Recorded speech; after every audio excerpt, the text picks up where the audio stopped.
In this video, I'm going to show you blending modes inside of Photoshop. And you'll see blending modes in various places, such as layer styles and even in the layers panel itself.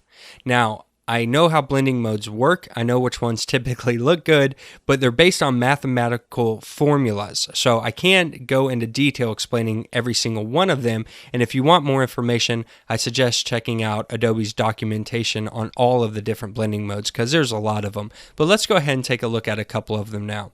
We can go ahead and let's just rename this layer here. We'll call it blue hair. And in the layers panel, you will see a drop-down box with all the different blending modes. Now, you might have seen these before while working on other parts of Photoshop, but basically, this is the way that it's going to blend information. Now, when we're using layers, it's how it's going to blend the layer information into another layer. So we have normal, which does nothing. We have dissolve. Then we have some darkening things such as darken, multiply, color burn, linear burn, and darken color. And then we have lighten, screen, color dodge, linear dodge, and lighten color. These are kind of lightening. Then we have overlay, soft light, hard light, vivid light, linear light, pen light, hard mix.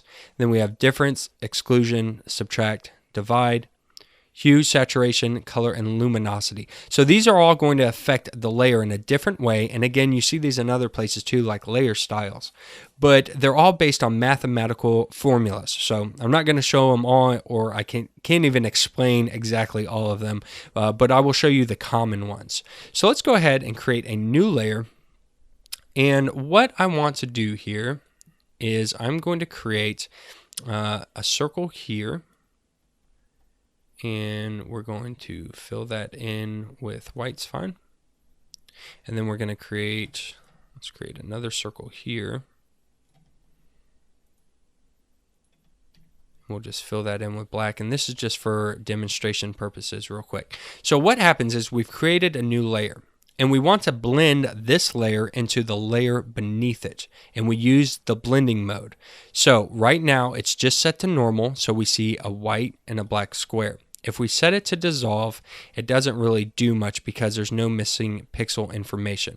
However, if we set it to darken, you can see that the white actually went away and the darken stayed because it's based on numbers and math. So let's create a third circle on this layer, and we're going to give it a gray color.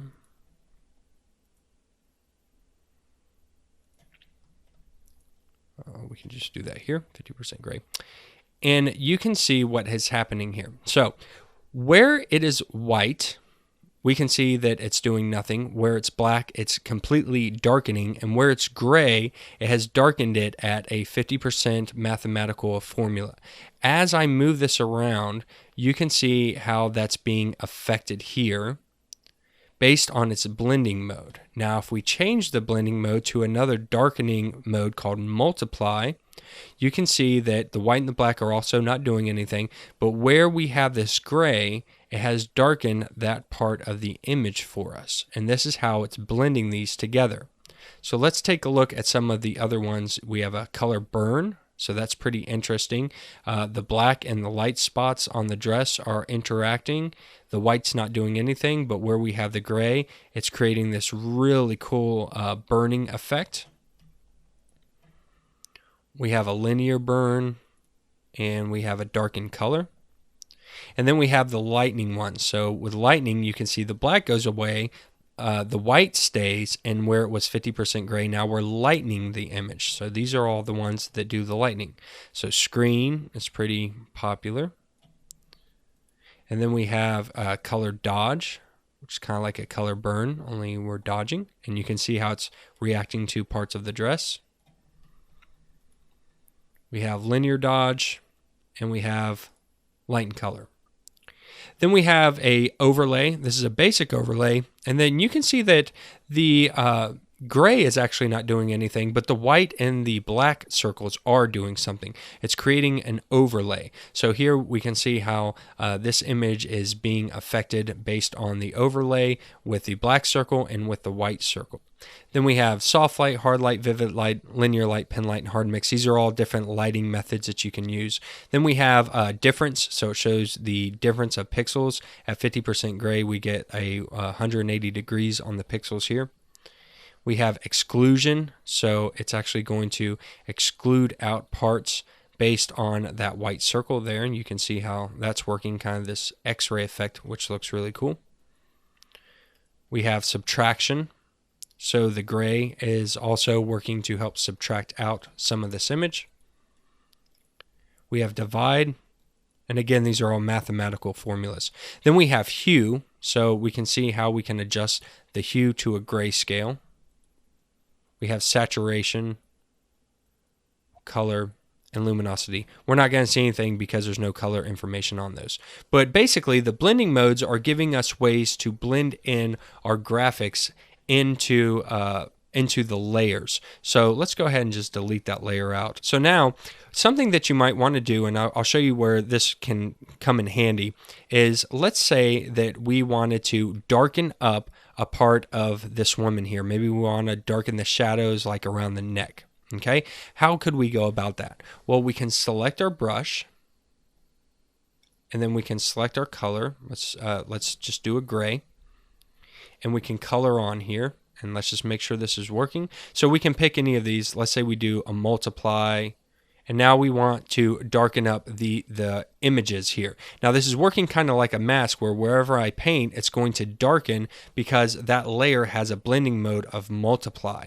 Now this might be too much, so we have the opacity slider here, where we can turn down the opacity of this layer, and it will blend in a little more for us. And we can begin working on this image.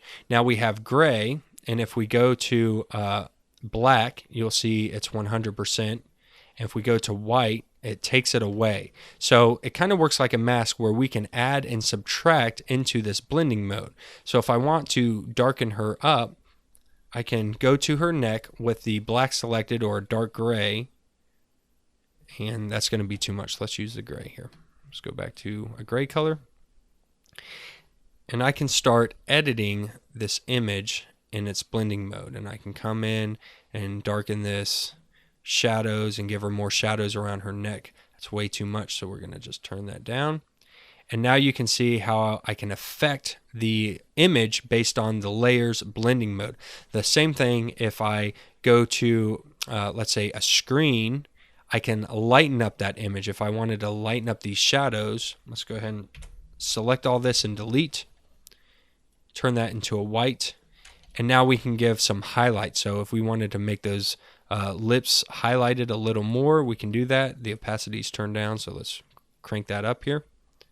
And that doesn't look great, but you get the idea, is that we can come in here and start affecting the image based on the way that it blends the layers. So the blending mode is how they're going to react. Now, if you want to know the specifics of how they all work, again, I suggest you go into Adobe's documentation, because they will tell you exactly how all of these work. I typically use normal as your basic one, multiply, color burn, screen, color dodge, and overlay. Now you can use some of these other ones for some cool dramatic effects, but those are the main ones. Typically it's multiply and color burn to darken up, screen and color dodge to lighten up, and overlay to overlay images, and then your normal and your dissolve. And then again, you can adjust the opacity so that you can bring that down. If it's too harsh, you can lower the opacity of that blending mode.